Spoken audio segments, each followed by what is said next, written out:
IED RDX మొన్నటి వరకు ఉగ్రవాదులు దాడులకు ఉపయోగించిన పేలుడు పదార్థాలు. ఢిల్లీలో పేలుడు తీరు చూశాక టెర్రరిస్టులు రూటు మార్చినట్టు తెలుస్తోంది. అమోనియం నైట్రేట్ ను ఆయుధంగా చేసుకున్నట్టుగా వెలుగులోకి వస్తోంది.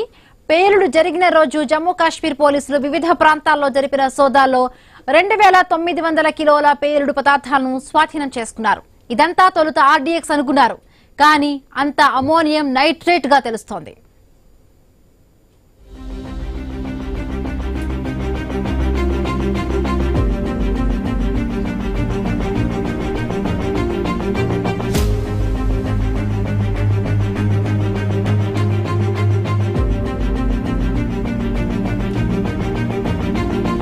అమోనియం నైట్రేట్ ద్వారా పెను విస్ఫోటనం సృష్టించేందుకు ఉగ్రవాదులు ప్రయత్నిస్తున్నట్టుగా సమాచారం. కొన్ని రసాయనాల కలయిక ద్వారా అమోనియం నైట్రేట్ ను ANFO అంటే అమోనియం నైట్రేట్ ఫ్యూయల్ ఆయిల్ గా సిద్ధం చేస్తారు. ఇదే డేంజర్, అత్యంత ప్రమాదకరం, భయానకం. వాస్తవానికి అమోనియం నైట్రేట్ ఒక తెల్లటి పౌడర్.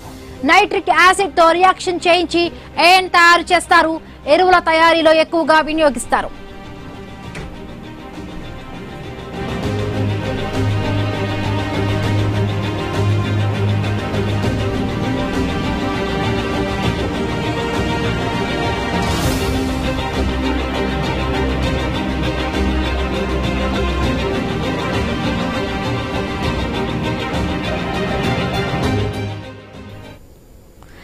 అమోనియం నైట్రేట్ స్వయంగా విస్ఫోటకం కాదు, డీజిల్ లేదా ఇతర చమురుతో కలిపితేనే ప్రమాదకరం.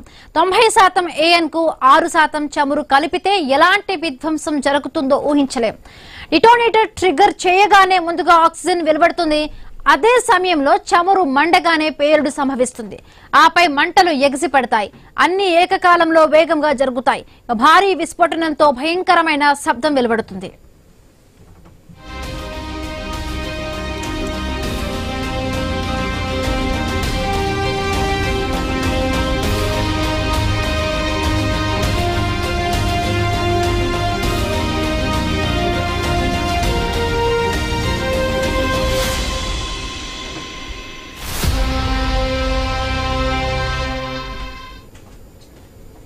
వాస్తవానికి భవనాలు, భారీ కట్టడాల కూల్చివేతకు ANFO ను ఎక్కువగా వినియోగిస్తారు.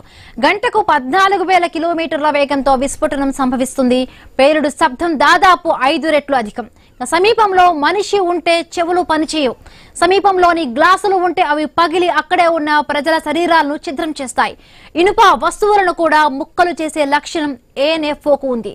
భారీగా ఎగసిపడే మంటలతో పాటు గాలిలోకి ప్రమాదకర విషవాయువులు వెలువడతాయి.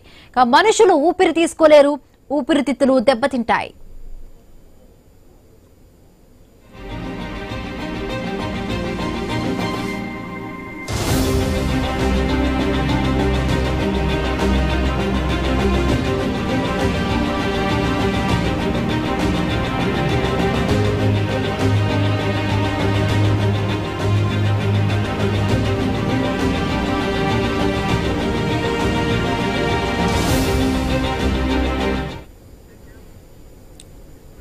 ఒక కిలో ANFO పేలుడు 0.8 TNT విస్ఫోటనంతో సమానం. 30 మీటర్ల వరకు ప్రమాద తీవ్రత కనిపిస్తుంది. అదే రద్దీ ప్రాంతాల్లో పేలుడు జరిగితే వినాశనాన్ని ఊహించలేం. 150 కిలోల ANFO పేలుడుతో 1 కిలోమీటర్ వరకు ప్రభావం ఉంటుంది. 50 నుండి 70 మీటర్ల వరకు ANFO పేలుడుతో సర్వనాశనం తప్పదు.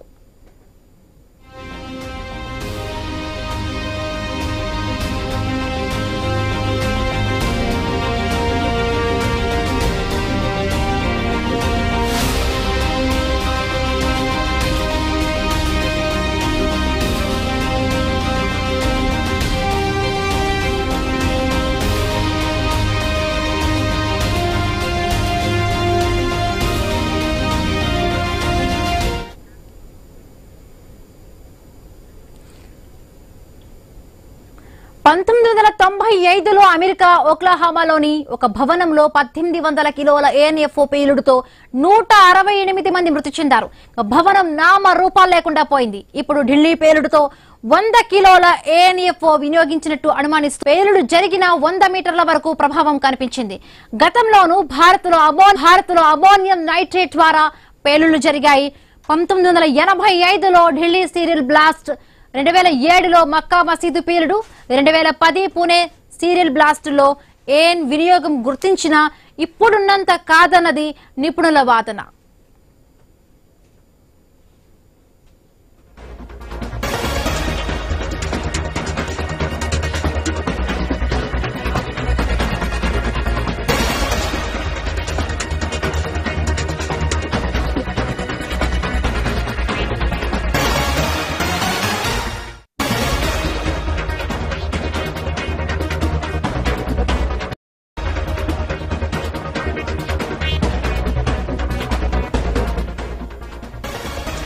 ఎర్రకోట వద్ద పేలుడు కేసులో కీలక పరిణామం చోటు చేసుకుంది. ఢిల్లీ పోలీసు ఉన్నతాధికారులు ప్రాథమిక నివేదికను కేంద్ర హోంశాఖకు సమర్పించారు.